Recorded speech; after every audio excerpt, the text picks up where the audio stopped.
1 Prologue, POV of a former cultivator. You are listening at FameTV.info.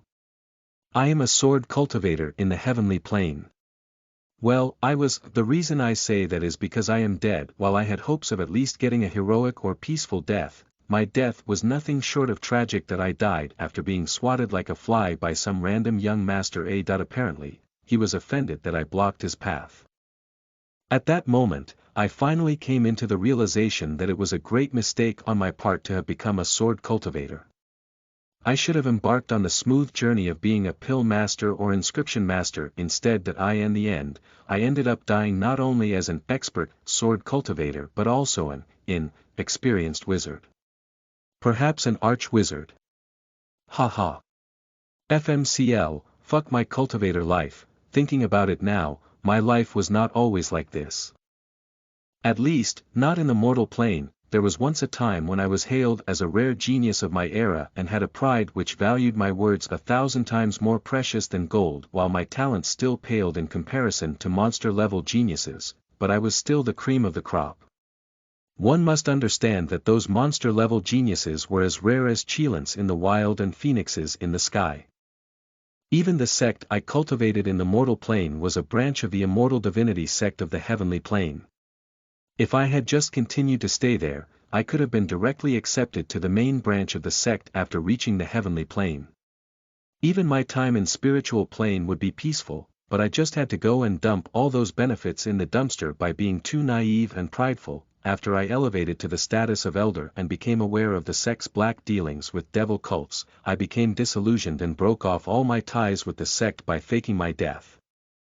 I then started my new life as a rogue cultivator. To be honest, my time as a rogue cultivator in the mortal plane was not bad. A swipe of my hand, people would fly unfettered like birds, and by a swipe of my sword, legends would become filial to their ancestors by reciting their name. I was strong. I was so strong that I even broke through to the spiritual plane after just 100 more years of training.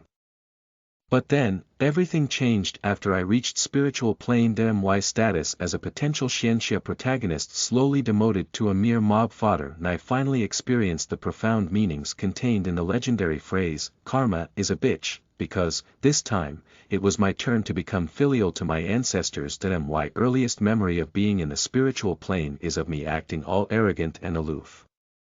My next memory is of me getting a palm mark on my cheek. My other memories of the time are a bit fuzzy, but I got a full internship on the dangers of the spiritual plane. Since then, I continued to further cultivate while making sure that I did not get into anyone's bad side. While other people got cool names like Flying Sword Lin or the Dragon Fist Chen Fan, I got my own unique name which was famous throughout the entire city.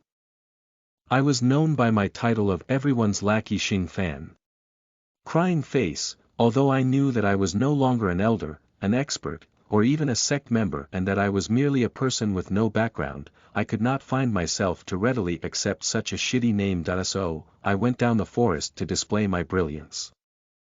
The next day, I was given the new title of everyone's piggy bank Xing Fan.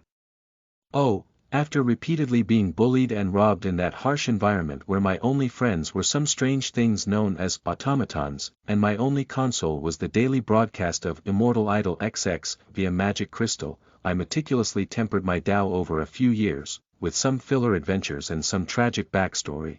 I soon managed to surpass the limits of my talent and break through the spiritual plane to reach the heavenly plane. I thought that this breakthrough would be akin to carp jumping to be a dragon. In the end, I was proven wrong. Terribly wrong. Instead, this breakthrough taught me the fear of something other than physical injuries or death. It taught me the meaning of mental trauma. Unlike my previous experience with the breakthrough to the spiritual plane, this time I was teleported in the middle of a lake, and like a cliché MC scenario, there happened to be a figure bathing in the middle of the lake. Of course, you may have already guessed it at this point, but the figure before me was not a Bishujo. It was a Bisho orc. That terrifying experience makes me shiver till this very day. Instead of hearing some words of threat or roar of anger that I expected, what reflected before my eyes that day were a pair of heated eyes of the ORC. My memories of that day remain incomplete, but I do remember using almost all the teleport scrolls in my possession and nearly committing suicide. Thankfully, I successfully evaded it since the orc was still young. At least, that is how my memory goes. I am still a wizard, right? Yes, you are. Rejoice. A few days later, some villagers found me in tatters and shivering in the wild. I don't know if they felt pity or found the sight too unbearable to watch, but I was adopted by them. The village was situated in an impressive peak which reflected rainbow colors, and the villagers were friendly enough to teach me the art of pill making, cooking, and farming. Initially, I remained suspicious of their objective because many important-looking cultivators entered the village every day.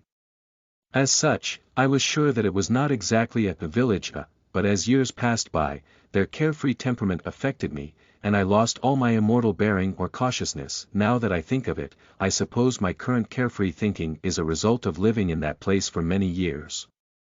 At any rate, my time in the village was rather peaceful. As a few decades passed, I gradually forgot the dangers of the wild. As more years passed by, I begun to long for an adventure. As even more years passed by, I finally decided to travel the world. Although some of the villagers protested my decision by saying that it was dangerous and that my talents would be wasted, in the end they still consented to my wishes. Thus, I packed my things and bade the villagers farewell to embark on my heroic journey, or not.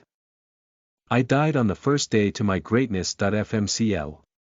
Listen to the full novel at FameTV.info, direct link in the description.